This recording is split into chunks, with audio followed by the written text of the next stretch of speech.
Welcome to the hottest real estate topics on the planet, keeping you up to date with all the creative ways to buy and sell real estate without bank qualifying, so anyone can build real income starting today. Here is another great show with Dealmaker Bill and Pete the Rookie.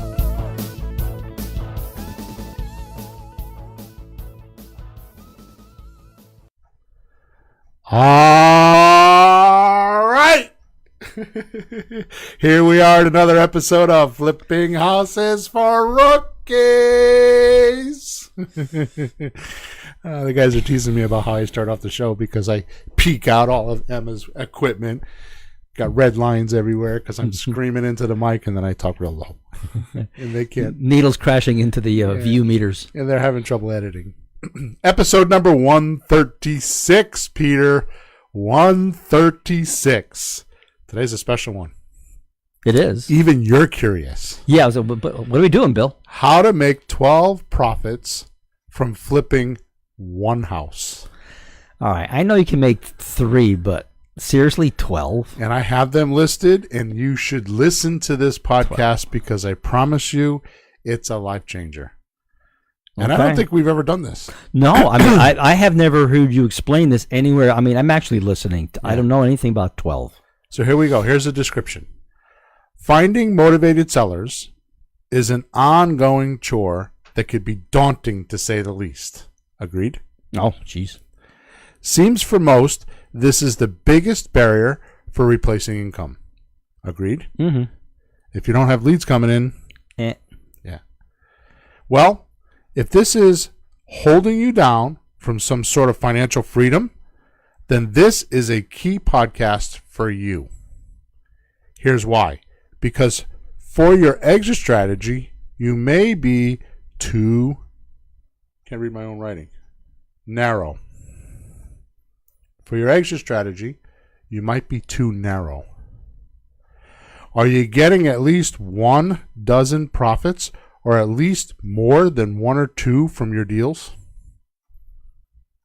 Of course, if you are in the ugly house business, you'll be disappointed at all the profits you're giving up by not being in the pretty house business. Actually, if you're in the ugly house business or the wholesale business, and you're a disciple of those types of deals, I plan to spin your head like a demon in a horror show. Yup, that's a strong, bold statement. So let's get started and see what I mean. When did you write that, at midnight? No, I haven't watched any horror movies recently. I turned those off. But there's a lot of them on Like- HBO lately. Like we need horror movies, like life isn't enough. Yeah, just get in business for yourself and it's enough of a horror show. Just get out of bed one day. So, you want to flip houses. It's interesting that most people that get started, have a foggy idea of the choices they have to make when they flip a house or want to make that a business. The idea is extremely foggy. I thought they had like one idea and not fog, just one idea, and that's foggy. Right. So, for example, you'll hear some guy talking about wholesaling, right? Mm. So you'll say wholesaling. You want to learn about wholesaling, Yep. right? And you want to wholesale because you have no capital or you have some trouble with credit, and you just want to assign contracts. Mm-hmm. So you find a house, you get it under contract with your seller, you go find somebody else that will pay more, and all you're doing is buying and selling what? Contract. A piece of paper. Mm-hmm. And you like the concept because there are no renovations. There are no money lending problems. There's none of that. Mm. All you're doing is buying and selling a piece of paper. My least favorite thing in the world, Bill, Mm-hmm. being a middleman. Yeah. Middleman. Okay. Middleman. Or you find some deep discount property in a nice neighborhood, right? Isn't that how it goes? Oh, sure. So you find a deep discounted property in a nice neighborhood so they can use the infamous hard money lender connection. Right? So you think you got this guy that will lend you money, and you go, and what's infamous mean? Well, it doesn't mean famous. It means not liked. Yeah, not liked. Not liked. Not only not famous, like unfamous. Right. Unliked. Right. Good, because I want to make sure I want the listeners to understand how that word is being used. So who's infamous? The hard money lender. Oh, yeah. Right? So they look for a deep discounted house in a nice neighborhood so they can use the infamous hard money lender that they have a connection with. Is that Shylock from Merchant of Venice? I don't even know what you just said. I'm talking Shakespeare here, Bill. Oh, Shakespeare? Yeah. Oh, that's not the Merchant of Venice. I think you're right. The Merchant of Venice, Shylock, the lender. Right? Yeah. So almost as bad as Guido. Yeah, Guido. I can say that because I'm Italian. Yeah. Back off. All right. So you have this lender, right? And there's a promise that he'll lend to you, which you haven't figured that out yet because you haven't bought a house. Okay. Then you kind of spend months buying it, fixing it up, and selling it for how many profits? 1. So, you have anything to say about that, Peter? You hope it's a big one, because you're only getting one. Right. And you can find some very interesting, disappointing ways that you don't get a big one. Like they can do that. Right. What do you mean they don't have to do that? Right. What do you mean they can charge that? Right. How come we had to pay for that, etc.? Lots of surprises. Surprise! And you'll be amazed that when you own a house for, as little as 2, 3, 4, it's usually 3 to 6 months. How many things can happen? Now you talk about getting paid, right? Like working Monday through Friday. How does that go? Well, most of us have a job where you work and you get paid weekly or every 2 weeks, something like that. But this kind of business where you're self-employed, it's long-term stuff. So it's like going to work. I mean, you wait months to get your pay from a house. So imagine going to work and you get to the end of the week and the boss doesn't hand you the check. Wait a minute. And he says, come back Monday. And you come back Monday and you do it again. And he still doesn't pay you. Another week, a month goes by. And you look, why am I showing up?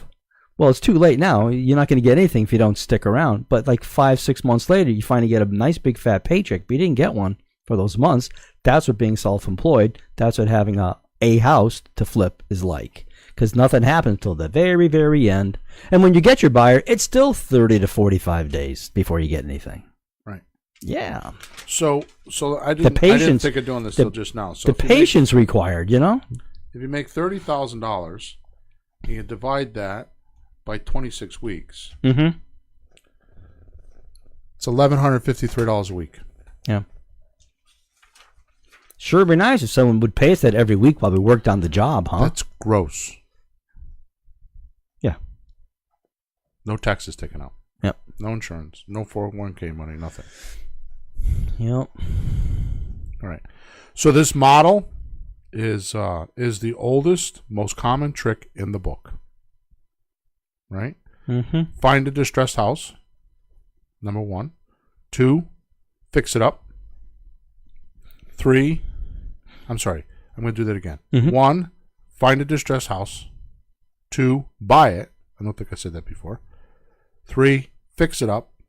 4, sell it for a profit. I mean, even the Wall Street guys can do that with their fancy suits and ties, right? Even they can do that. Yeah. Right? Now we're going to jump into Bill's planet, where I come from. Okay? You don't have to agree with anything I'm going to say from this point forward. Disclaimer. Okay? But we are definitely, I told you earlier that this podcast was going to be for me. And hopefully somebody will get something out of it. Okay? Of course, this is my first qualm with the industry. Okay? There's no university where you can go get a degree on how to do what we do. Yeah, that's really sad because it makes us look like a bunch of cowboys running around the range, just making it up as we go. Right. So you're left with guys like me that are spouting out how I do it, Mm-hmm. right? However, each guy has his own way, right? So there isn't one that is really standard. Mm. There's not like a set of rules. Now we'll profess, somebody like me will profess that, right? And others will profess that, and you'll gauge whether you should listen to somebody based on one thing, and it's exactly the wrong thing. What are we gauging our credibility on, Bill? Affinity. Oh, how much you like the guy. How much he talks like you talk. Mm. How much he says with what you agree on. Hmm. Before you start checking it out.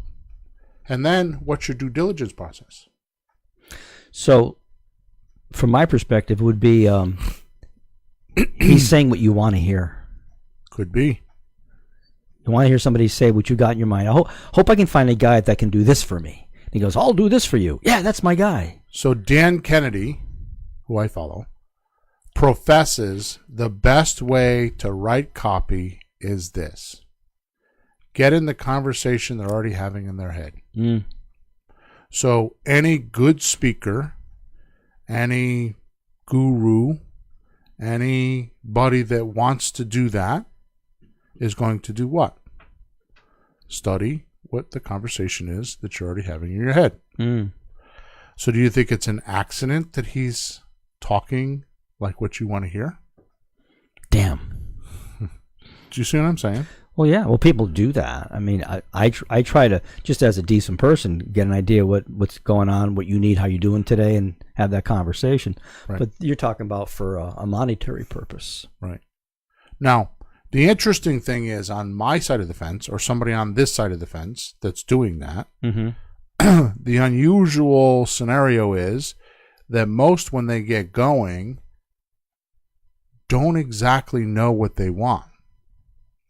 So they'll think, like, for example, one of my biggest barriers is I don't have capital or I don't have money to buy a house. Sure. And know that that's the least of their problems. I mean, honestly, think of this. People have a big button with how to buy real estate with no money down. That was Robert Allen way back in the day. Sure. Right? Still got the book. So to disabuse anybody of anything that they might have attached to that, let's talk about one thing quickly. How does a realtor do it? How do they do it? Tell me. Well, they actually just go find a buyer that has the money. Okay. So They don't pay for it. what do?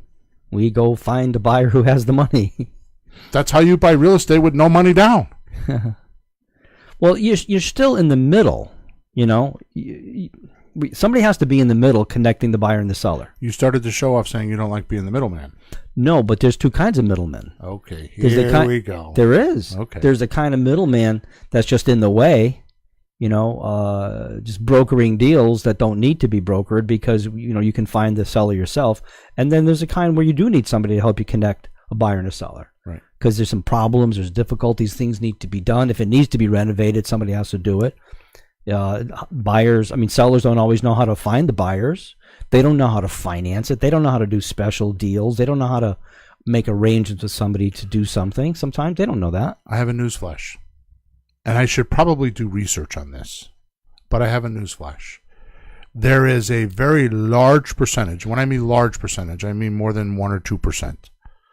I'm going to guess 20 or 30%. I'm completely guessing. Don't take that as a statistic. Mm-hmm. Okay? That money can't fix their problem with a house. Mm. Or they think they need too much money to fix the problem and they overprice it. Or they can't get enough. Or they don't know how much money they're going to get, so they go with a high number and work backwards. Mm. But really, Peter, think about it. What are we looking for? Well, we're way ahead of ourselves here, but what are we looking for? What makes us different than a realtor? A couple things. Mm-hmm. One, or like you said, a realtor brokers the deal. They're just in it for their commission, and that's it. Mm-hmm. The difference between them and us is that when we do the deal, we sign documents, usually an option agreement, that allows us to be an equity share in the property. So now we're in it together with the owner. So the problems the owner has, you now have. Mm-hmm. So you're on that side of the fence. So when we're looking for a buyer, we're in the conversation of the seller's head already, aren't we? Because we're now part of that problem. Right. He's got some problems he doesn't know how to solve. Maybe the realtor can't solve it either because he can't sell the house the way it is, or there's other problems. And if we don't figure it out, who's going to? Right. Exactly. So I'm going to give you a quick example of this, okay? A really quick example of this. I have a student right now that's trying to buy a house. It actually has 2 edifices on the property. Edifice means a building. Okay, so there's 2 edifices on this property. When they originally built the house is gorgeous. The house doesn't need any rehab. She said maybe a rug in one room, and that's it. Right. But there's a garage in the back that they turned into a 2-family house. Let me guess. Did they pull permits? No. Oh. Okay. So there's a zoning violation. Are you ready for this? The property's after renovated value is like I think it was 260 or 275, something like that. It was just under 300,000. Right. Okay. The town, the city, has implemented a $150 day fine. A day. Ooh. A day. Ooh. Since 1992. Sorry. I did the math. It's like $1.4 million in fines. Okay. I understand. They want their fine money, but how do you ask somebody for $1.3 million on something that's not worth it? Who's gonna sure? Let's break this down so our listeners understand. Ouch. So there is a block on the title. The title cannot be so. When you go to a closing, so suppose you would have paid the $260,000, which they're not. Which, by the way, a bank owns this. It's a repossessed house. Yeah, it's a bank-owned house. Well, the guy who owned it couldn't hang on to it, obviously. So, what do you think the bank is going to do? Because the only way the bank could sell this is what they call a warranty deed. Warranty deed means that you're selling the deed or you're passing the deed and warranting that there's no problems. Mm-hmm. And the way you do that is make sure that there's title insurance. So if there is a problem somebody missed, there's an insurance company backing you. Right. So you can warranty this deed. Right? Yeah, I don't think they're going to miss this big fat fine on it. That's the insurance company is not going to insure this deed, so you can pass it as a warranty deed because it's what they call a clouded title. In other words, there's an encumbrance or there's a problem with making it a clean and clear title. What, the little 1.3 million? Right. So how do you sell this house? That's an example. Now, that's an extreme, but it gives you an example of what I'm talking about. Money can fix that, but it doesn't make sense. Why would you pay 1.5 or $1.6 million for a house that's worth $260? Why would you do that? You can't. Well, the last guy who owned it walked away. So who's going to fix that problem? The banker's not going to send one of his little juniors down there in a tie and say, I'm here from the bank, I'm going to fix it, because he doesn't know how to do it. How about a wholesaler, Bill? The wholesaler's not going to fix it. Right? How about a rehabber? He's not going to fix it. Maybe he can. I don't know. But you have to know way much about legal situations, creative financing, talking to the bank, negotiating. There's not swinging a hammer. There. There's a lot more tools there. And this is what we get paid for. This is what I get paid for. It's for these kind of deals. Right? And there's an exact way. We talked about this. There's an exact way to fix that, and my student is off working on that. I need to call her today or tomorrow and find out what happened, because there is a way to fix that. And there is a way to buy that house. Final point before I move on. How many people are going to be there making offers on this house once they hear this problem? She's going to be the only one in town, literally. Yeah. But there has to be a solution because it's sitting there, and it can't just sit there forever. So how many houses are in the economy or in our system or in our country that have things like that going on? That money technically can't fix it. Right? I'll give you another one real quick. I'm going to look at a house tomorrow. Job relocation. Wife's got cancer. Just found out she's got cancer. Okay, so I have some familiarity there because I just went through that with my wife, right? So I have some familiarity there. So that was helpful. Not that I wanted to do that but I went through that experience with her this past year. So I have some common reality with her on what's going to happen, right? Sure. Husband has a job. They work for Bristol Myers in Connecticut, who moved out. I'm sorry, that's the wrong deal. I'm sorry. That's tomorrow afternoon's appointment. Yeah. Tomorrow morning's appointment is he got a job in Virginia. He can't, the type of work he does, he was having trouble. He went like a year, didn't have a job, whatever. Yeah. He couldn't find a job, so he went. So how long do you think it's going to be? Well, here's the thing. He moves in like 3 weeks. He's got to be at his job in 3 weeks. Right. So can money fix that? Yeah, I guess. If you don't mind paying 2 mortgages for who are you gonna find to take over that property, close and be done, neat and in a little package in 2.5 or 3 weeks? Sounds like us. I mean, who's going to do that? Yeah. And here's the thing: she owes like $274, and the house is worth $300. Ew. So the guy that can come in and sweep it up for the money doesn't have a deep enough discount. So now she's got another problem. How do you solve that problem? So there's 2 good examples of what I'm talking about. So the difference between us and a realtor is that a realtor, most realtors, not everyone, but the realtor system is not designed to handle that problem. And because it's the minority, right, it gets pushed aside. Yeah. Because the majority aren't like that. No, why would anybody take that problem on when they can go down the street and get 4 other properties that just buy them and sell them, or not? Right. So buy 5, sell 1, make your money, go home. Right. So, all this adds up to more and more confusion when you're trying to buy real estate, or when you decide that you want to become a real estate investor. Okay, it adds up to more and more confusion. Like, what do I do? Like, how do I buy and sell real estate? Right. So you decide I want to become a real estate investor. Right. There's no university. Who do I follow?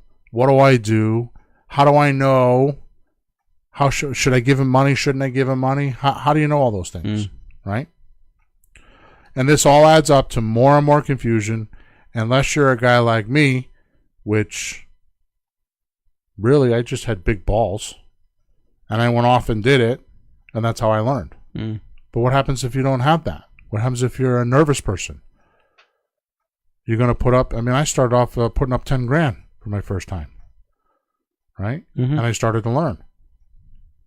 Right? I went 2 years, probably $30,000 worth of money before anything happened. Yeah, how many people are going to do that? Most of us rookies and rookettes won't do that. And that's why we try to find somebody who will help. That's why we throw money at some guys and then still don't find out what we want. So why would you throw all this money at a system that you're not sure if it works? Right? I mean, really, it comes down to if you really trust your mentor, right? Which, by the way, that's where I excel. Honestly, I'm going to plug myself for a second because I excel there. And people are probably going to say, oh, yeah, well, of course he's going to say that. I have evidence. I have actual evidence of what I do. You want to know what that evidence is? Yes. This is podcast 136. I've been pouring my guts out for what, 2.5 years? Right? Yeah. If you don't know me by now, I'm sorry. And I'm talking into a mic. I don't have a clue who I'm talking to. Now, who else has 136 podcasts? Who else? So you can say Bigger Pockets, right? Mm-hmm. Bigger Pockets does have, 200 and something podcasts last time I took? 220, 230 podcasts? But think of it this way. Bigger Pockets is an awesome podcast. They're an awesome podcast. But they're no different than Aria because every show is a different guy. Every show is a different way somebody does it. Right? There's a guy that does this, and there's a guy that did that, and there's a guy that bought 5 houses in 3 days, and there's a guy that bought 200 houses in 12 months, right? Wow. And they're all different philosophies. It's no different than going to a RIA every month and having a different guy pitch you. Jesus, Bill, my head would spin. You and I have had 136 podcasts on the same damn topic and never bored you once, or at least I don't think we did. On the same topic, 136 podcasts. Who else has that podcast? Only you, Bill. We've been talking about this, and I don't want to. I'm bragging. I get that, but I have a right to. You have a right to. Every single week, we sit down at these microphones and we make a show, and we have a second podcast that we've put a lot of time and money into. Mm-hmm. It's startup boot camp. Flipping houses startup boot camp. Right? And that has a whole series of, like, if you want to get started, go listen to episode 1. They're 30-minute, they're not even 30-minute podcasts, and you go through the whole sequence of how to get started. Step by step, and a Facebook group attached to it if you have questions. Who did that? Go on iTunes or Stitcher or wherever you're going to go and find that. Well, we thought that was important because the other podcasts, as good as they are and as good as this one is, wasn't sequential in terms of having a person have the opportunity to figure the system out step by step, because there's enough to do without having to be random. You can't. I looked at sites, and there's like a ton of material, videos and things. I don't know where to start. Right. So I just click it off and go on my merry way. Right. I don't know what to do. So we just thought that'd be a extremely simple idea. Start at the beginning. You want to know a simple rule in sales? Yes. If you understand this, if you completely, utterly, absolutely duplicate, understand, and apply this, your sales will increase by 100%. When somebody doesn't understand, they say no. Oh yeah. When they're in doubt, when they're confused, when they're not sure, no. Can't say yes. So your job is to make sure they understand. And we even started off in the beginning. I mean, we created the second podcast series because we had 136 random shows. And I had complaints of where do we start? So you and I talked about it with Emma, and we came up with the decision we should just make a podcast. And it's not a forever podcast. We did this. In fact, today we're going to finish that podcast series. I don't even know how many podcasts there are. There's 4 or 6. How many episodes? There's 6 seasons. 6 seasons, Em? There's 6 seasons, and there's 6 or 7 episodes in each season. 35 to 40 episodes. It's not meant to run forever. It's meant to just do what it does, and that's it. Start to finish. And then when the podcast and when the series ends, we're done. Now, like this, every week we talk about something different. Actually, it's a new slant on the same thing. We keep talking about the same thing, the 7 ways that I buy houses, because it works. All right, good. Rant over. You feel better now, Bill?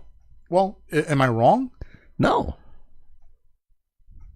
All I'm saying is that. All right. Well, let's get back.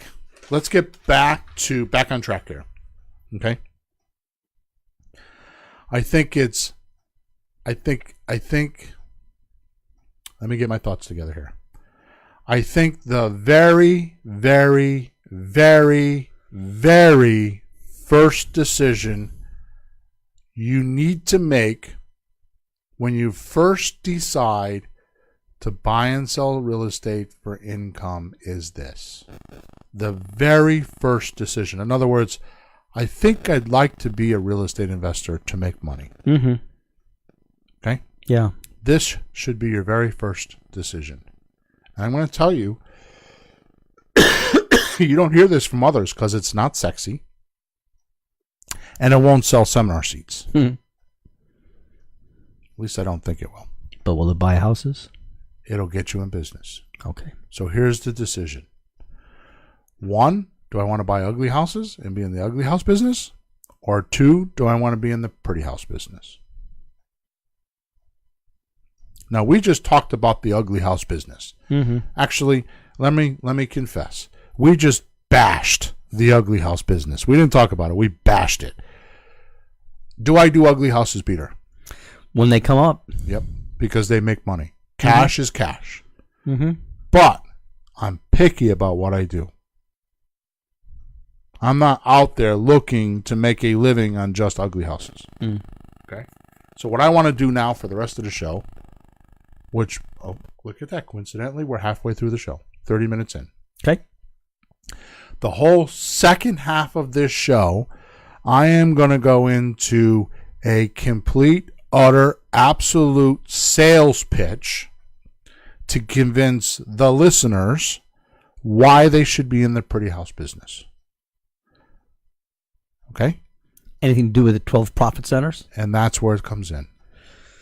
So when you hear the different ways that you can make money in the pretty house business, even if you didn't use all 12, it's more than one. Mm-hmm. And oh yeah, by the way, you can confess to this. How much work is it compared to a rehab? Oh, it's a lot less. Right. Your best deal last year, I think, took you 5 weeks or 6, and has the most profit over time than the other things we did that were annoying. Right. Ron LeGrand says, the less I do, the more I make. Yep. That's profound.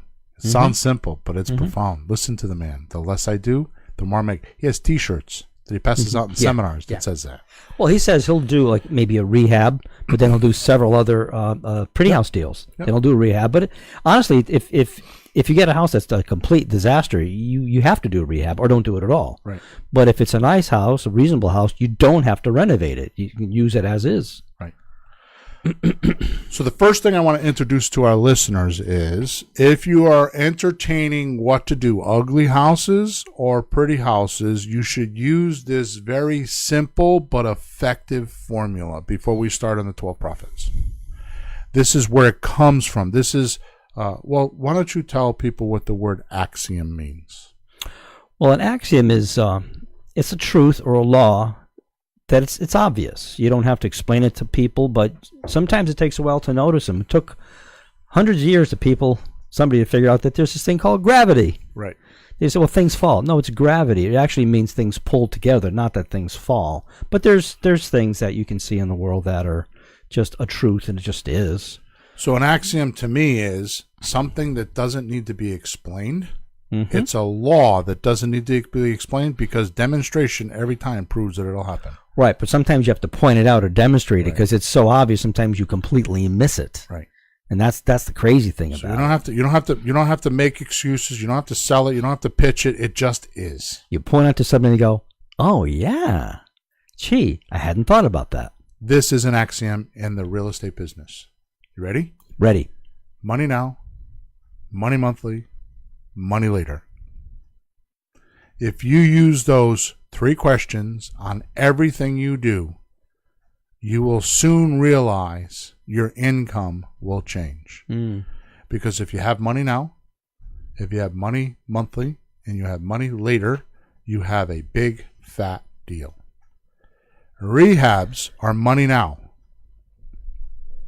I think of those as money later.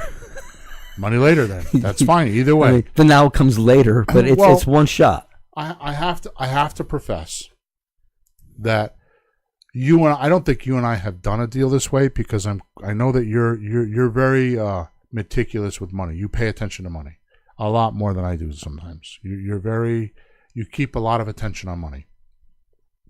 So I haven't done this with you, but in most of my rehabs, I get money now, because when I borrow money from my private lender, I make sure there's a profit there for me.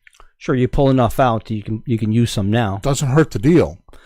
No, but there's an overall profit. If you take some of it now, you get a little less later. The same amount happens, but you might as well take some today. I don't see it that way. So you're 100% correct. You would think that. Mm-hmm. But here's how I see it. Mm-hmm. Okay? I'm being arrogant, but it's just the truth. I'm good at what I do. I love what I do. You know that. You see me do it. You've been in houses. I love what I do. If I could work at, because most people don't work at their craft hard enough. And I feel like I need to work harder at my craft. So I'm constantly, you're in my house, you see the books, I'm constantly buying books and tapes, and I'm constantly reading. I'm always looking for other people's opinions on what they tried and worked. Mm-hmm.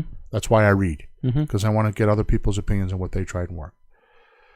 So if I can sit in a house and everybody else could buy that house for $70,000, and I could buy it for $62,000 because of whatever I did, and I didn't trick anybody.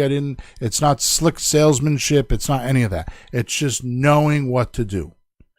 Did I or did I not make $8,000 more than anybody else? Yes, you did. So I like to think that if it's worth $70,000, I'm going to borrow $70,000, and I deserve to get that $8,000 right now. Okay. You understand? Sure. Because the house is worth $70,000. When I did my Mayo formula, which is maximum allowable offer, the math made sense. So if I could take somebody from $70,000 down to $58,000, right? Sure. I deserve that money. I also deserve to not have to wait for it. But it's not like I paid $70,000 for the property and there was a profit and I borrowed $75,000. Right. That's what you're talking about. So does this make sense? Yeah, sure. Am I being clear with this? Yeah. So it's not like the Mayo formula, maximum allowable offer, which is a formula that if you go to flippinghouses4rookies.com, there's videos there. You can go see them on how to do that.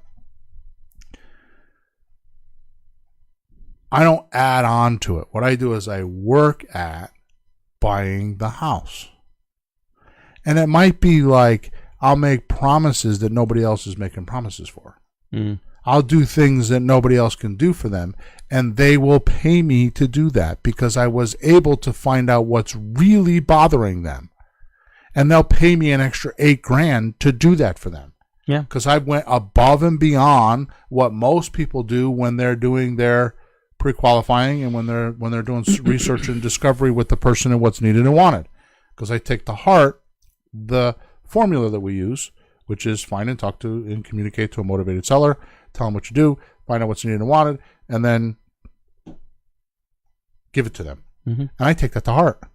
I apply that in every house. No, you do really well at that. That's why I'd rather have you do my closings than anybody else, because it saves so much money because we're doing things to help the folks, right, that it works out better for us and then them. So when I'm doing a flip, there's money now, which is that money. Mm-hmm. There's no money monthly. No, there is money monthly, but it's going out. It's not coming in. When you're doing a renovation, check, yeah. Credit card, Home Depot. And then card. there's money later. So to me, there's 2 profit centers when I'm doing it, at the most. Okay. Mm-hmm. Does that make sense? Sure.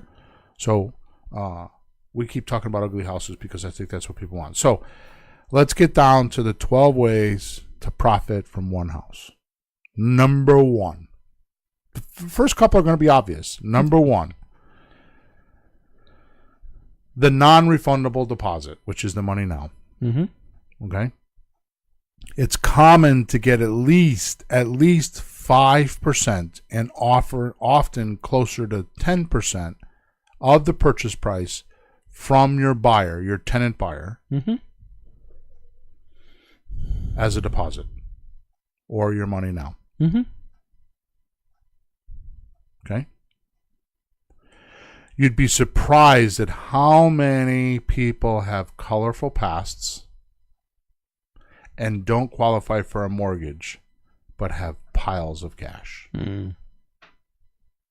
Most people don't realize that. They think that credit is the only gauge, right? Because the banker wants us to believe that. Actually, the banker doesn't want us to believe that. and I need to go do researches on this because I've referenced this at least 2 or 3 times. It's so much so that the current administration, which is Donald Trump, President Trump, has made reference to it in some of his speeches about how FICO, which is the leading credit scoring company, is ruining our nation. And the reason why is, if you think about it, if I were to pay, say, $20, $10, $20, $30, $50 for a credit report, say you were FICO, and I paid you $30 for a credit report, and it came back with nothing on it, would you want to spend the $30 again? No. Well, let's say that the credit report, the guy was good, that's why nothing came on it. But if you did that 4, 5, or 10 times and there was nothing on it, would you continue to do it? No. So it's advantageous that FICO has negative things on people's credit report so they can say, see, aren't you glad that you paid me the $30 to find out that this stuff is wrong with the guy's credit? But are these real things or made up things? No, they're real. But they may not be, they might be embellished. Like paying your electric bill 5 days late. Uh-oh. Because that just recently happened to me. Eversource, who's an electric company in Connecticut, reports like at midnight, the night when you're supposed to pay. And here's the thing. It's easy to load on negative things. It's almost impossible to get them off. Ain't that the way they do it? And it's a justification of their fee. So the credit score companies, who have become more powerful than ever because our society is less and less trustful, have dominated insidiously. We don't even think about this, have dominated the industry. And the more they do that, the better off our business is. Because 81% of the population looking for a property or looking to buy a house does not qualify.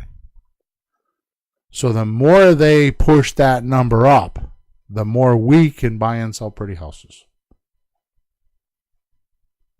So my point in telling you all that is that there are a lot of people that may not, because when you say, the slang in the car business was credit criminals. Credit criminals. Wow. In other words, bad credit people. Because when you hear that somebody's got bad credit, it used to be, oh, he's from the ghetto, or, it was like that type of connotation. I didn't make this up. I'm just repeating what so many people have told me. I don't believe that. Right? But nowadays, it's not that way. I mean, you have CEOs of companies that are fantastic people that have bad credit. I mean, just think of it this way. One divorce could wring somebody out. Well, I had a guy, we were doing a lease option. He came to look at the house from New York all the way to Connecticut. Because of divorce, his credit was bad. $400,000 in a 401k, and he could have pulled out $40,000 on 10% to buy the house. Right. $40,000, which is way more than I needed. Right. But he had no credit. Right. Crazy, isn't it? Yep. Hardworking guy. Yep. In the process, he saw a fire and no one else did anything. He ran in and saved 2-3 people. Yep. Got an award, and the whole deal. And I'm sorry, you don't get credit. Right. Yeah. So here's what I think of people that have bad credit. Money is not the only thing they think about.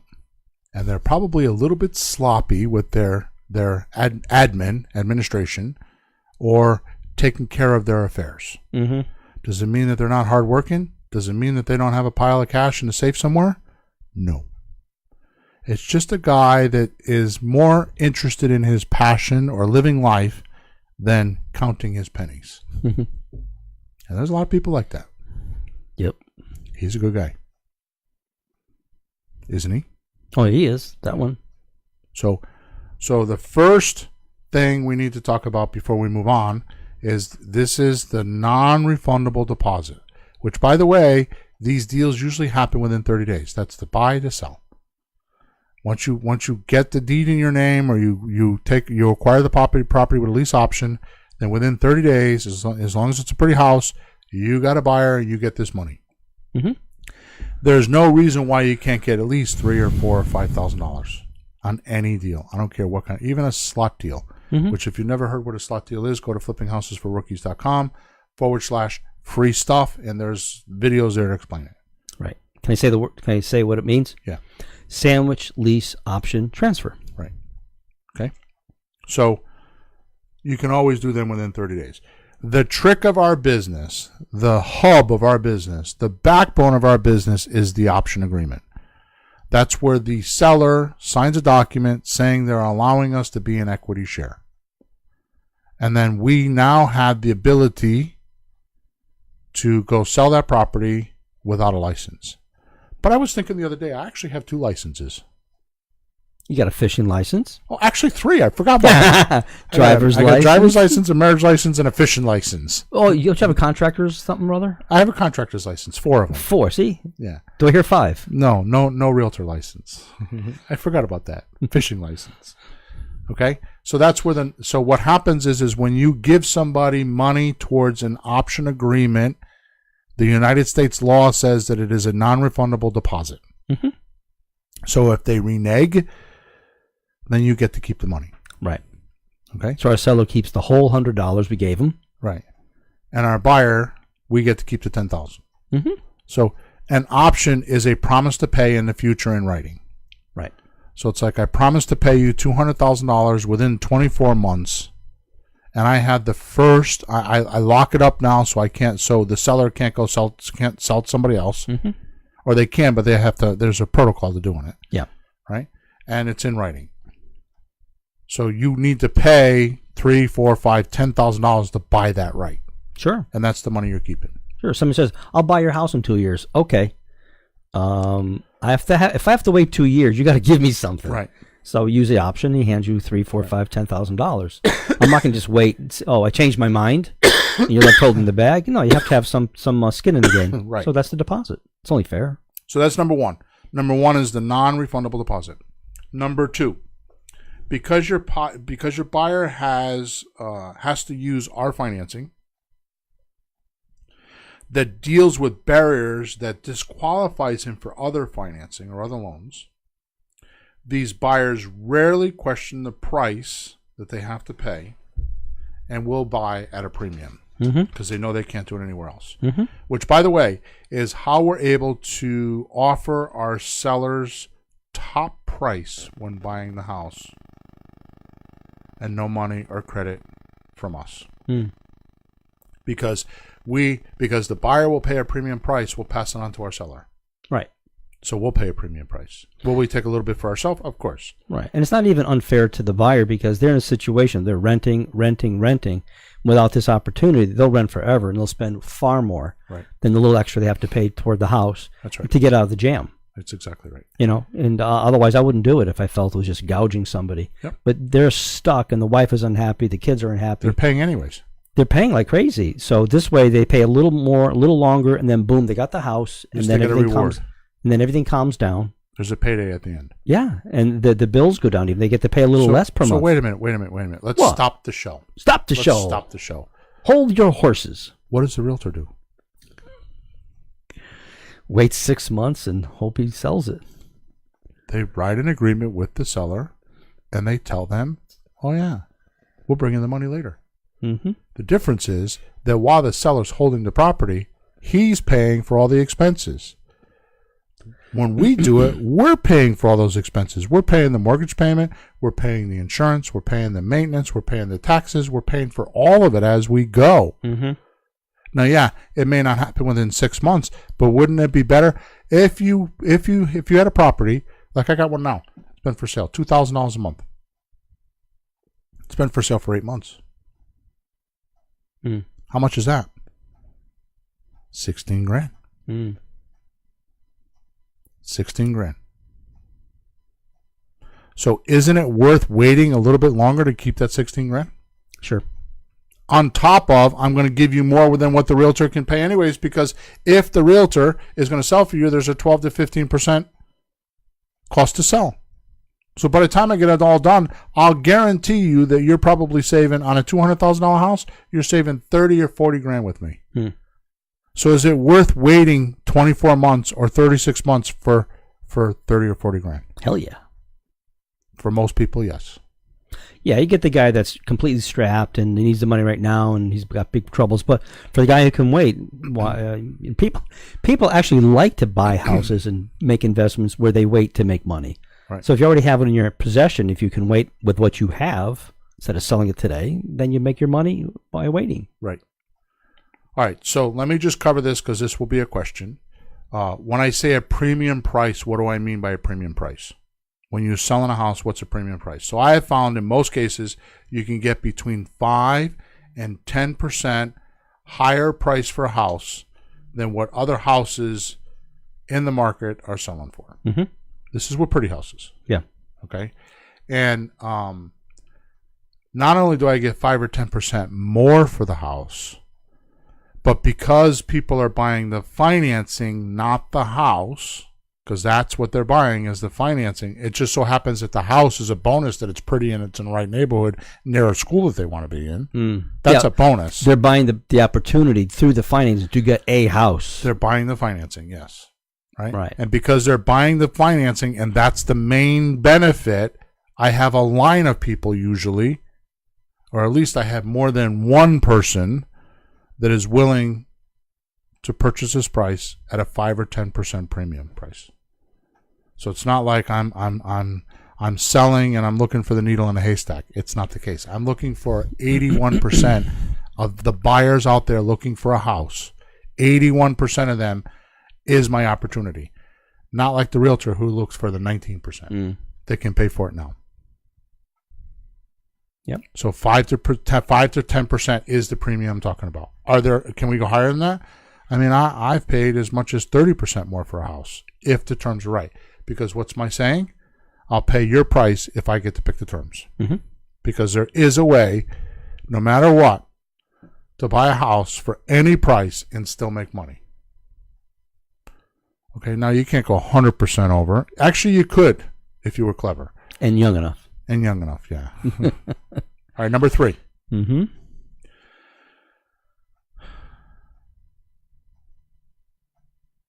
The non-refundable option deposit. Now, we just talked about that, right? Yeah. When you buy a house, often you'll get a seller to pay you. Actually, I don't know why I said that. It's not a non-refundable option deposit. It's part of your deposit, or money now is what I'm trying to say. Mm-hmm. Okay. So when you buy a house, often you'll get the seller to pay 1 to 3 payments while you go look for your buyer. Mm-hmm. Okay. Now, what happens if you find a buyer quick? Like, suppose you get the seller to pay 90 days worth of payments while you're looking for your payment for your buyer, and you find a buyer in a week, and they're in there in 2. What happens? Depends on how you wrote the contract. Right. So exactly, it depends on how you negotiated. Now, I'm going to look at a house tomorrow morning. Okay. The house is worth. I think the house is worth probably 160, 150. I think it's worth 150. She owes 155. Ooh. Can I buy that house? Abso-freaking-lutely. You can. Okay. Because what I'm going to do is I'm going to take that house over, probably subject to, which means she'll put the deed in my name, and I'll take over her mortgage payments. Mm-hmm. Her mortgage payments are $1,200 a month. So that means I could probably rent for $1,500 or $1,600. Okay. Okay. But here's the thing. If the house is worth $150, what do? Well, she's already saying that she's getting offers from flippers for $70, $80, and $90. And she's like, I'm willing to pay some, but not that much. So what I will do is, instead of making her pay money, I'll get her to pay the conveyance tax. I'll get her to pay some closing costs to relieve me from having to do that. But more importantly, I'll get her to pay the mortgage for 3, 4, 5 months. So instead of coming up with $5 or $10,000, I'll just tell her we'll just pay the mortgage, the $1,200 a month mortgage for the next 6 months. I put my tenant in there, and he pays me $1,500. I'm making money, right? Right. So let's do the math. If you're making $300, if you got a $1,500 a month mortgage, right, as a common mortgage, yeah, $1,500 a month, and I don't have to pay anything because she's paying it. You do that for 2 months, that's $3,000.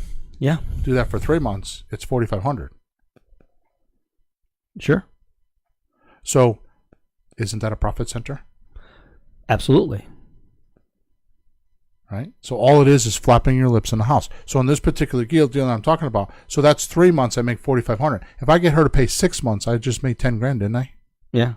Wait a minute. When did I make that 10 grand? Now. Yeah, because you're getting to keep whatever comes in. You're getting to keep all that money. And she's happy to do it because she thought she was coming to the table with $20,000 or $30,000 or $40,000.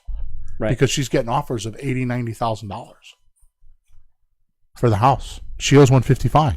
Oh, that's a hell of a lot more than that's a lot to today. See what I'm saying? Ouch. It's all perspective, Mm-hmm. but it's because I did my due diligence, and because I go through a lot of names, and because I'm on the phone a lot, and because I when I heard it, I knew what questions to ask. I'm scripted. I'm not shooting from the lip. I know what to say, how to say it. I still read scripts in front of me. I do not do it ad hoc. Mm-hmm. I read scripts. I record my calls and listen to them.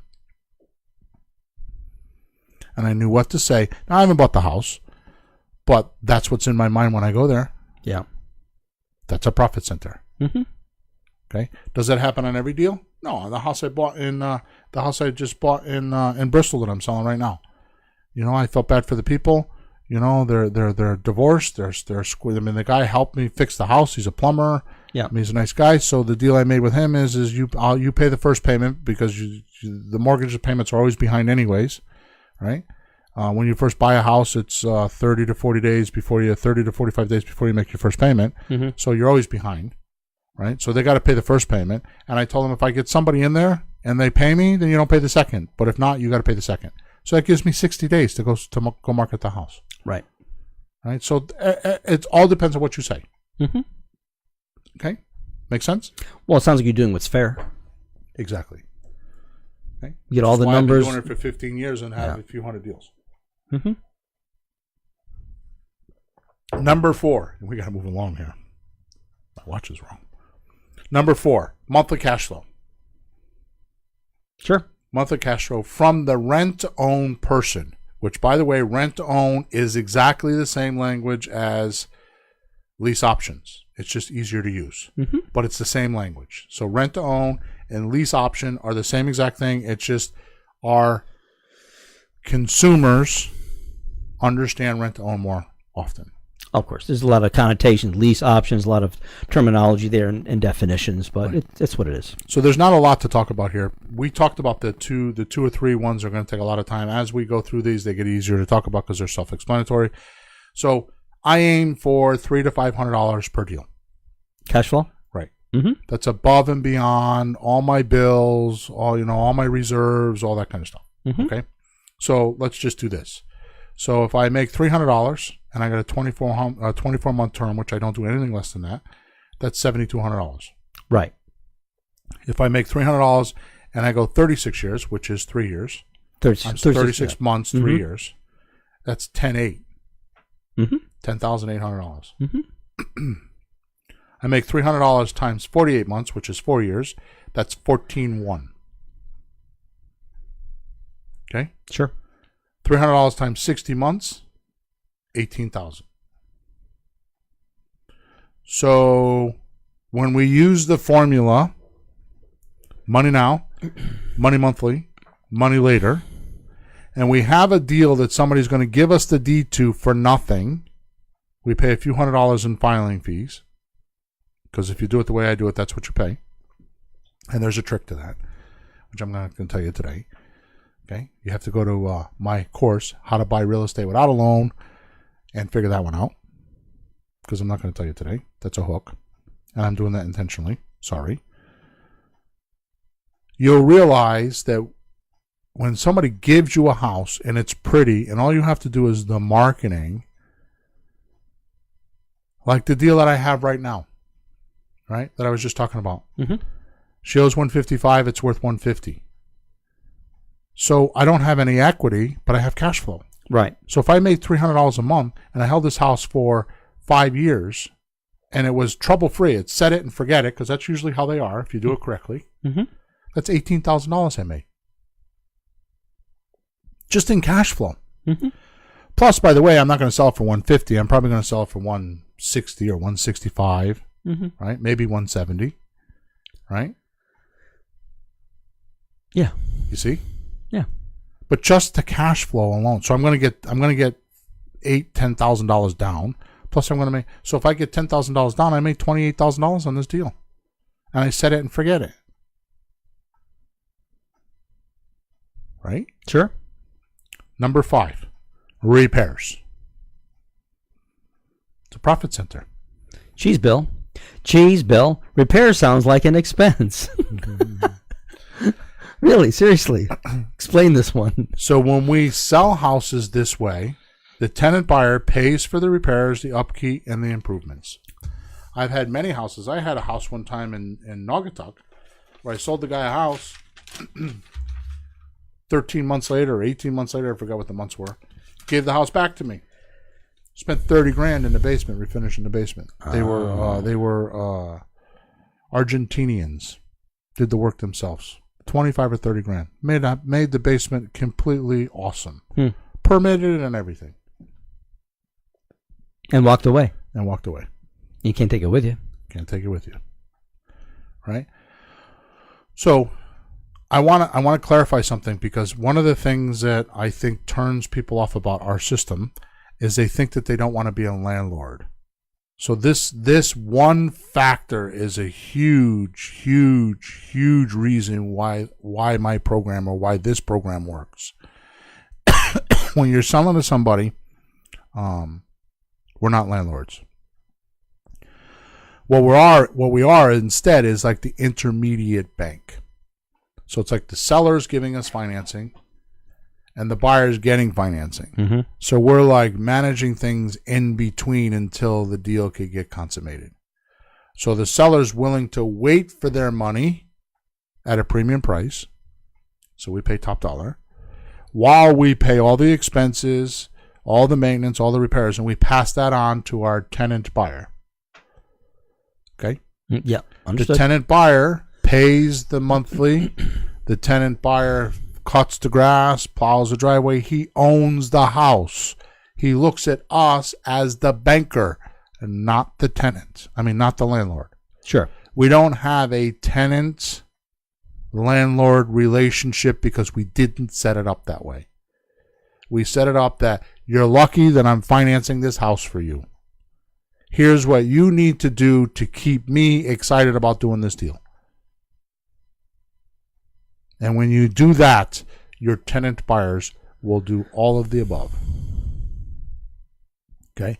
So, one thing that we have recently talked a lot about, because I think the market's turning and going to turn more, is we buy houses that are dated, that aren't ugly, they aren't pretty, they're livable and dated. And we sell them on handyman specials. But here's the thing. When we buy them on the Mayo formula, maximum allowable offer. If you don't know what that is, go to flippinghousesforrookies.com/free stuff and watch the video. We buy them with that number. In other words, the renovation number. Like, for example, I bought a house in Clinton, which we talked about a couple times because that's the closest one that I can remember doing this with. So a $260,000 after renovated value. I paid $110,000. I borrowed $125,000. I had money now, right? Plus, it cost me. I didn't have much money because I spent most of it on cleaning the house up, just like doing landscaping and cleaning the house up. But I did no repairs. Okay. I sold it on a handyman special. Who's going to do the repairs? The buyer. Exactly. He'll do sweat equity, right? I sold the house for $220,000, which is $100,000 more than what I owe. Right? And he's got $40,000 worth of equity, and he's willing to do the work. Now, here's the thing. If he doesn't do the work and he trashes the house, where am I? Right back where you would have been if you did a renovation in the first place. I was planning on $50,000 for a renovation. Does it matter if he trashes the house? Not really. Now, when it's a renovation, you gut it anyways and go. Yeah. So here's why it's a profit center, because if you do what I'm talking about, you don't have to spend the money on the repairs, and you get more money. Right, so in this particular case, he does a renovation, and he's got 2 years to go get a favorable mortgage, and he's going to give me the money, and he did all the renovations. And if he does the renovations, it's only going to make the comparables and the comps, which are the same thing, higher, so he can go get more money. Oh yeah, sure. If he's clever, he'll go get the 260 and walk away with 40 grand and pay himself for the work he did. Everybody wins. So repairs is a big factor when you're buying and selling pretty houses. Buyer repairs. You say repairs, I'm thinking we doing them as usual, No, but it's buyer repairs. I think you're missing the point. We're buying a house that needs repairs, but we're passing along to our buyer. And that's how we make money. Because when we buy the house, we're buying it as if we were going to do the repairs, but because we have this awesome system that we're talking about, we can pass the repairs on and make money doing it. So it's a profit center. Right? Yep. Clear? Yeah. Okay. Principal reduction. Oh, yeah. Number 6. Of course, because the tenant is just paying for the occupancy and not principal reduction, you have a huge profit center here. Sure. When he makes the mortgage payments, the principal is coming down. The mortgage loan amount is coming down. Right. I just bought 3 multifamily houses on a lease option agreement. I gave the guy no money. Took over 7 apartments on a lease. And because I'm running around. Emma's even teasing me about it because it's like, you're doing way too much work. This is not you. I'm running around collecting rents, shoveling driveways, taking the trash out. Right? Here's the thing.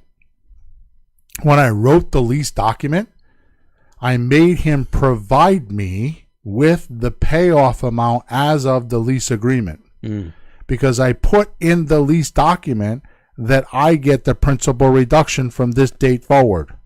Why? Because it's a lot of money. Because he's got a fairly big payment because it's a short mortgage, like 15 years. Oh, really? So he's further into the loan. I think he's like 7-8 years into the loan. I don't remember the numbers, but he was far enough into the loan that a majority of my payment was going to principal reduction. So what I did is I wrote in the lease that from this point forward, I'm getting principal reduction. So that means within the 5 years that I go cash out, how much money am I going to have to actually pay him off? So you're only paying what the mortgage will be at that time. Right. So you don't have an amount, I will pay you X amount when this happens. It doesn't say that. Right. It's whatever it is at the time of cash out. So it doesn't say that. Because how do you write that? Well, I mean, that's what it is. You are 100% correct. Yeah, but I'm just saying what it is. So it's how do you write it better? It's going to be like this. It's going to be like this. I will pay you $100,000 for this property minus any principal reduction I have at the time of cash out. Okay. So if I have $6,000 of principal reduction, then I need to give you $94,000. It took me a long time to figure that out. Took me a long time to figure that out. What's a bad way to say it that you don't want to do? I don't know. We can go on to Well, I like the way you say it. Like, I will give you $100,000. Yes, minus whatever I reduce the mortgage by. Which, by the way, one of the things that we're not going to go into in this podcast, but one of the things that is huge is when you're negotiating, there's a time and a place for everything. I find too many people try to negotiate everything up front. They put the locomotive first. They don't worry about the coal car. The caboose first? Yeah. No, the locomotive. They try to shove everything into the front load of the deal. When they're talking to them on the phone. I'm having this trouble with one of my coaching clients right now. I actually have a deal that I'm going to see tomorrow that he's been talking to the lady for 2 weeks and can't even get in the house. I talked to her for 15 minutes and I'm going in the house and she's telling me she's going to sell me the house. What's the difference? What I said and how I said it. Yeah. So that's huge. Your language has everything. But my point is that you can't shove the whole negotiation in the guy's face. I do it in steps. I talk about price, then I talk about payment, then I talk about term, and then I kind of like work on all of that, and in the end I go for my bonuses. Okay, but I don't try to do it all up front. I get agreement, then I move on. Then I get agreement and I move on. And I get agreement and I move on. If you try to front load the whole negotiation, it'll be too much. It'll overwhelm them. They won't understand. They'll say no. Okay? Okay. All right, let's see here. So principal reduction is number 6. One of my famous deals that I talk about, which you can see on video if you go to flippinghousesforrookies.com/free stuff, which is where I paid $260,000 for a $240,000 house. Wait, you overpaid. Yeah, that's a whole. Just go watch that video. The point that I'm trying to make is when you have principal reduction on owner financing, it doesn't matter because I paid the guy $1,000 a month, which every time I paid him, so it was $260 the first month. I owed him $259 and then $258. So my tenant buyer pays me my rent. I make $200 or $300 positive cash flow, plus I have principal reduction. So at the end of 5 years, I've paid down my mortgage. $1,000 a month times 60 months is $60,000. I paid down my mortgage $60,000, and my tenant buyer still owes me the $260. So he finances $260, gives me $260. I pay off my seller the $200 that I owe them. Right, because $60,000 after 5 years comes off to $260, and you're down to $200,000. You didn't really pay $260 in the end. Right. The way you structured it. Right. And that's a blatant, dramatized way of explaining principal reduction. Mm-hmm. It works the same way when you're reducing mortgages, like I said, with the guy with the multifamily houses I'm talking about, because I had principal reduction. Even if it's $60 a month, even if it's $160 a month, just get it. Because it's a hidden part of the deal, so just ask for it. Mm-hmm. Okay. Number 7, depreciation. Yeah. So depreciation is when you write off profits for yearly tax savings. Yearly tax savings. So when do you do depreciation? Every year? Once a year. Yeah. Okay. That's very important. Very important, because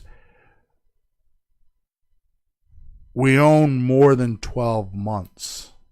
See, when you do flipping houses and you do renovations, how long do you own them for? 3, 6, 8 months. And Less than a year. And if you screw up, it's a year. Yeah. Okay.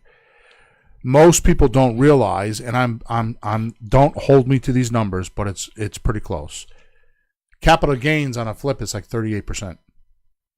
If you hold it for 13 months, it drops down to like 15 or 16%.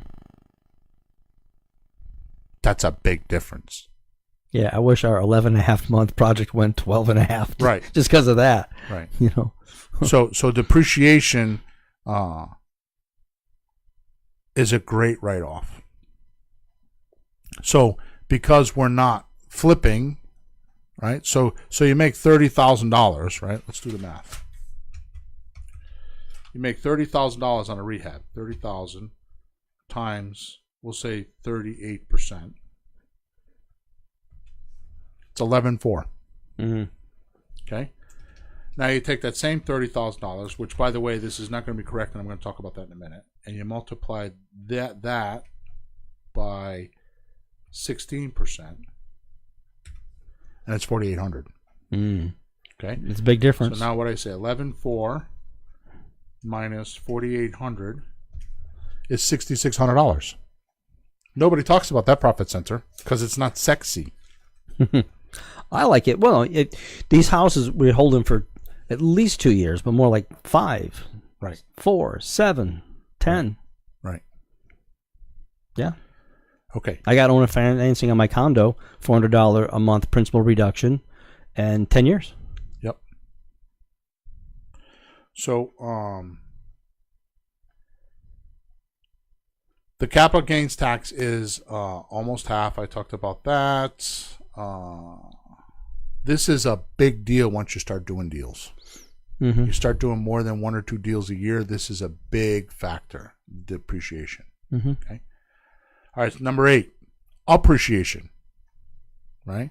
Quite simply, property goes up in value, or if the market crashes, what happens? That's what people worry about. Mm-hmm. See, when you're flipping houses and you have a loan that's only 12 months, you have to pay it back within 12 months. So you have the pressure of paying back the loan. Yeah. But if you do a subject to deal like I'm talking about, or a lease option, you've got 5 years, you've got 10 years, you've got no years. Like my subject to deals, I just tell them I'm going to pay off their mortgage when I can. I don't give them a year time, a limit. I might have 30 years. Markets are going to change. So it's just like the stock market. I tease my father-in-law all the time. I lost $3,800 in the stock market today. And I look at him like, oh, why? You sold some stock? And he's like, no. I'm like, so you still have the stock? He goes, yeah. I said, then you didn't lose $3,800. You only lose it when you sell it. Right? They like to torture themselves. The houses are the same way. You only lose the money when you sell it. Right? So if you hang on to them and their positive cash flow, if the economy turns for the bad and people start losing houses, do you think that they're going to stop living in a house? No, they need more houses like this to live in. So if they can't get a mortgage because the banks won't lend them and they were foreclosed on theirs, do you think they'll rent from you? Your business actually will go up. No, they have to find some solution, and we're it. Right. This system is it. Exactly. Number 9. We're way over time, but I don't care. I'm just going to keep going because this is way too important. Number 9. Interest tax reduction.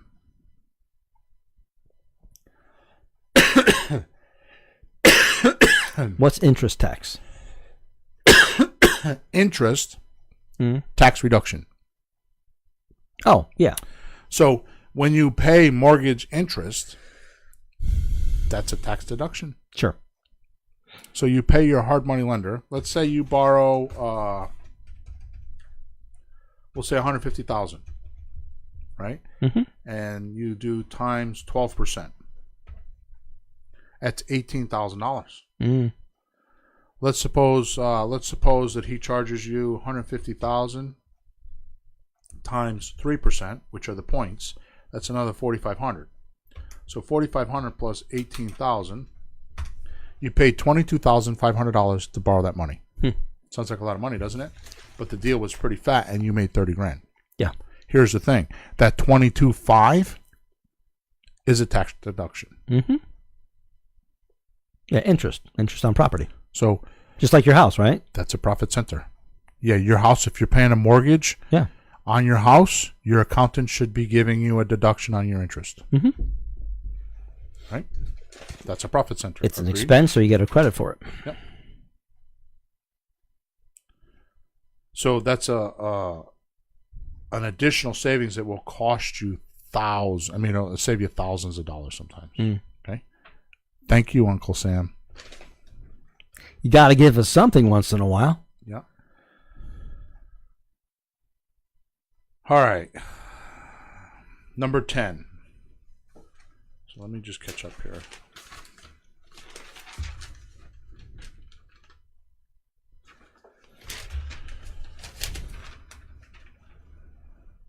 All right, number 10. By the way, if you haven't gotten this yet, you should get this before we end, okay? If you don't need a bundle of cash, you shouldn't need to sell a house.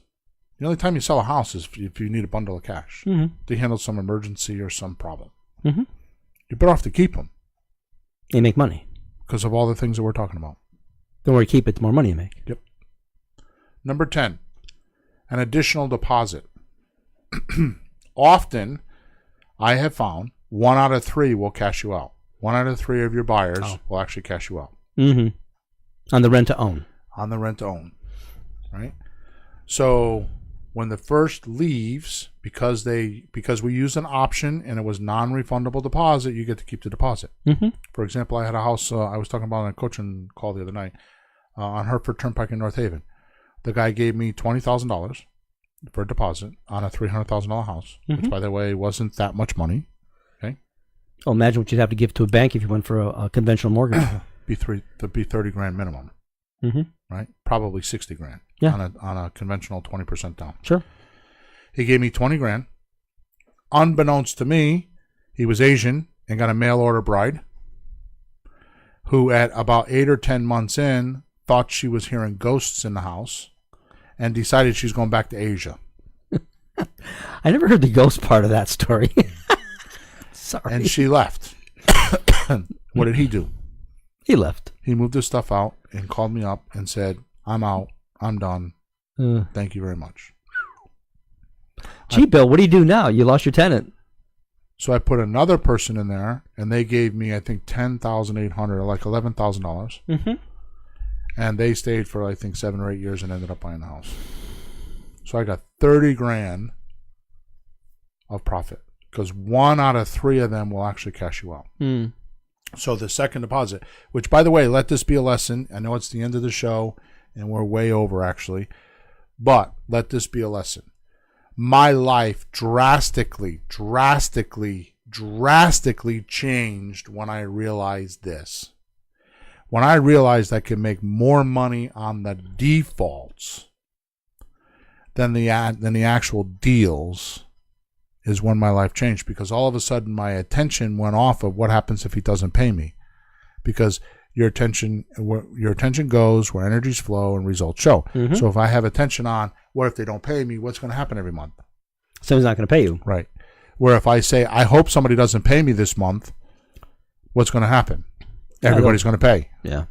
Because I hope every month that somebody doesn't pay me because I could take the house back and do it again. Yeah. And get another $4, $5, $8, $10, $20,000 for down payment. Go in, clean the house up, bing, bang, boom, and get it going again. Mm-hmm. And do it all over. I not that I hope for, but that's my mindset. So when I figured out that I can make more money on the defaults. Well, it's like you stopped worrying about it or protesting it. You were willing to let it happen. If it happened, it'd be okay. Yeah. Because there's an adage in business that another profit center. Well, a lot of the problems in business are opportunities to make money. Yep. I had a friend in a business, and they'd come in. Oh, we got a problem. Good. Want to buy more stuff? Right. They'd sell more equipment. We got a problem. Good. Right. It's not like I'm going to the problem. So problems are opportunities to buy. How do you buy these houses in the first place? Right. I buy houses. You buy houses because people have some kind of problem that no one else knows how to solve. We buy houses. Not like, oh, geez, he has a problem. Good. Well, sorry, but I'll help you with it. Exactly. So problems are only problems until you solve them to make money. Exactly. You got a broken toilet? Believe me, my plumber loves to come over and charge me $1,000 for the shower. All right, so number 11.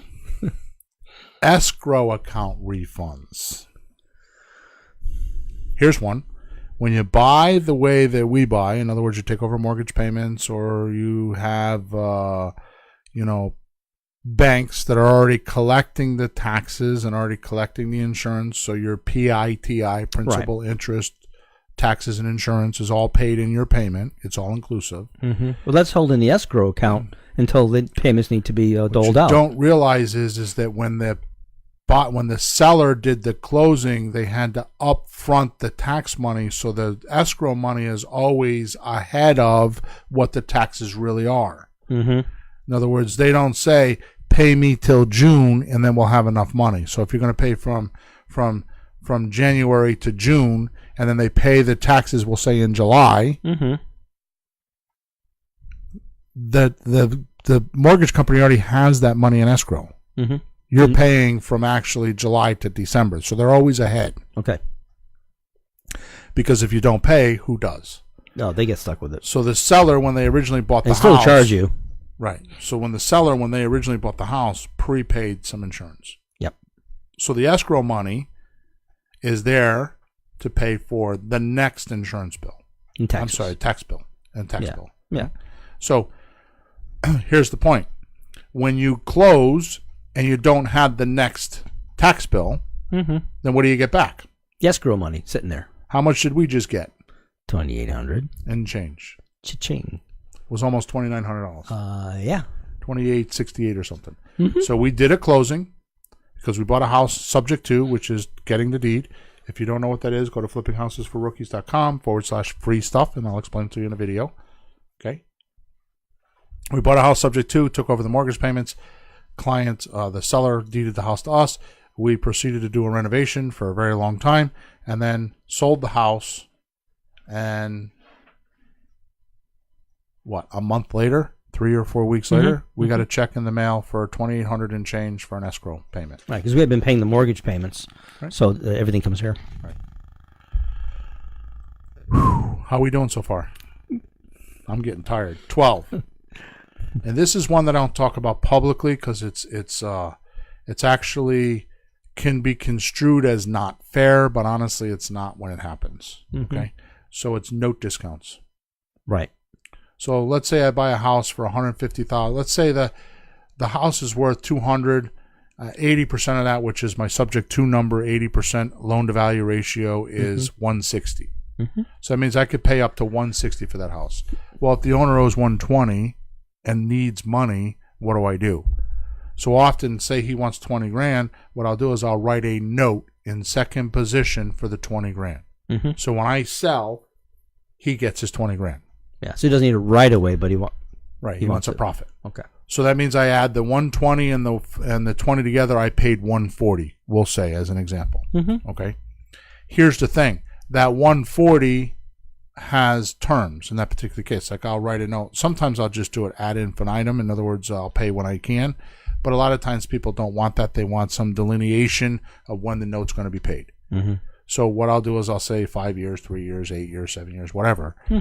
So let's say it's 5 years. So I write a $20,000 note, no interest, no payments, $20,000, and it balloons in 5 years. In other words, I have to pay them in 5 years no matter what. What happens in 3 years when I call the guy up and say, hey, I got some money. Would you take less for that note? 98% of the time, 95% of the time, they say yes. So you could pay. I mean, I bought notes for $20,000 for $2,000, $3,000, $5,000. I paid as much as $10,000, $12,000.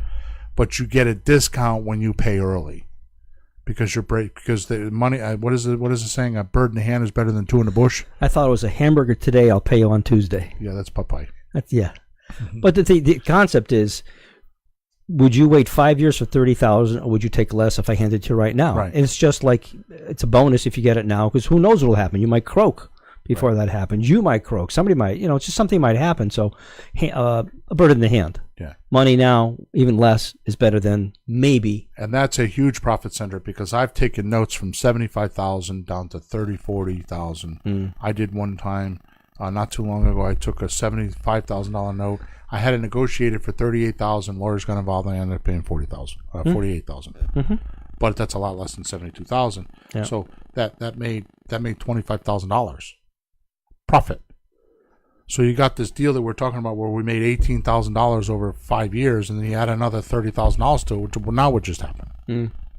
Okay. Yep. Which, by the way, if you're doing pre-foreclosure, which I don't do a lot of, what people don't realize is a lot of times you can negotiate second mortgages and do exactly what I'm talking about. I had a coaching student the other day that had a deal, and they all went around and they're talking about how they're doing a deal. And at the end of them talking, I'm like, okay, so what about the real profit? And they're like, what are you talking about? I'm like, well, the second mortgage is $40,000 and hasn't been paid in like 15 months. She's never paid it. All right. So the bank is holding a second mortgage. They're not getting paid, and they may never get paid if the first mortgage doesn't get out of the way. So they have to actually foreclose on the first mortgage to protect their second mortgage. So that means they got to come up with $150,000 to protect $40,000. Who's going to do that? So you can negotiate the second note. So negotiating notes, which, by the way, puts me at number 13, which is a bonus, because I told you 12 ways. Number 13, which is a bonus, and it's called substitution for collateral, which we never talk about because it sounds confusing. But let's say I have a note with somebody on a house, like it's a free and clear house, and I owe them $150,000, right? And I call them up and say, I'll give you $120 now. And they say, no, I want my $150. Okay.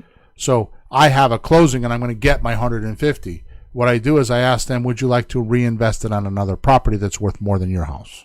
So it's safer. And they say yes, which happens a lot of times.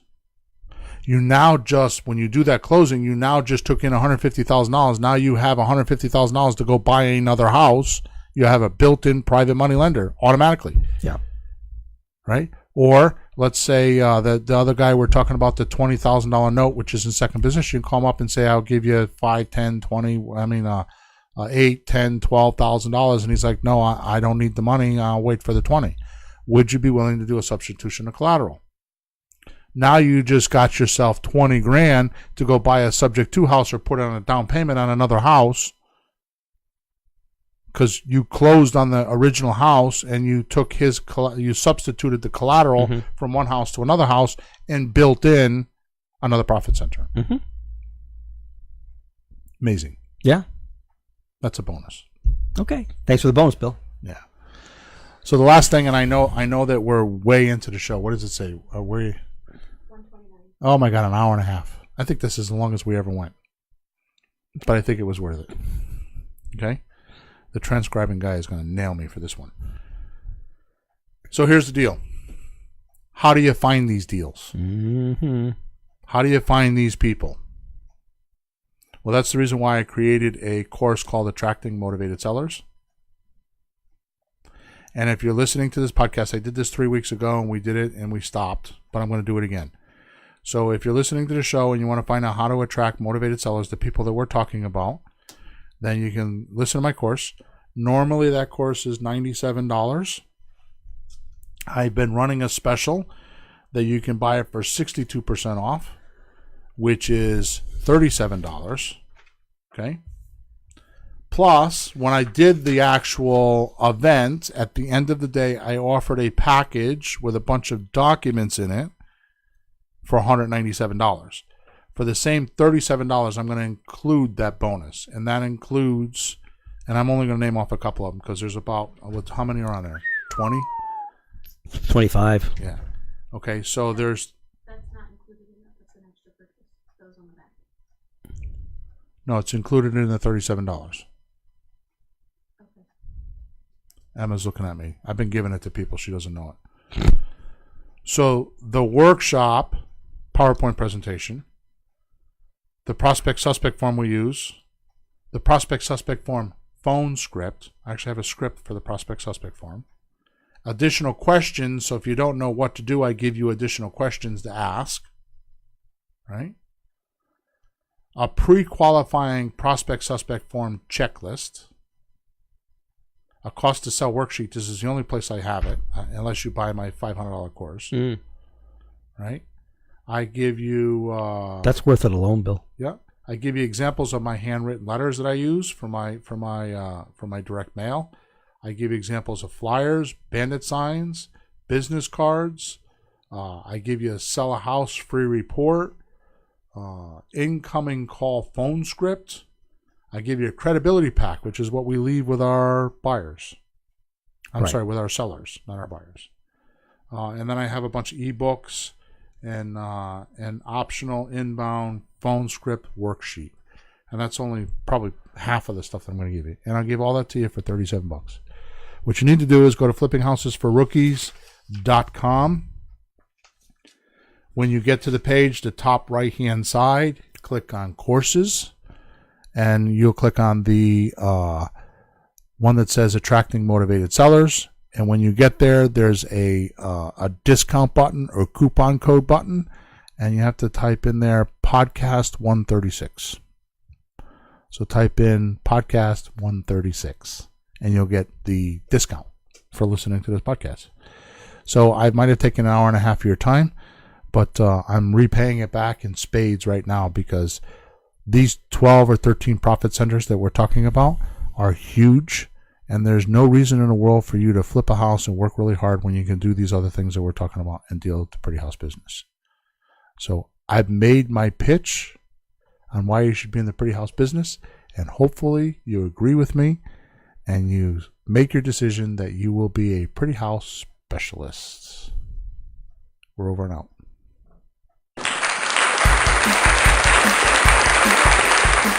Thanks for tuning in to the hottest real estate topics on the planet with Bill and Pete. If you want to continue learning how to buy and sell real estate without money or credit, head over to flippinghouses.club for some cutting-edge real estate wealth tools. Or contact us at info@flippinghouses.club.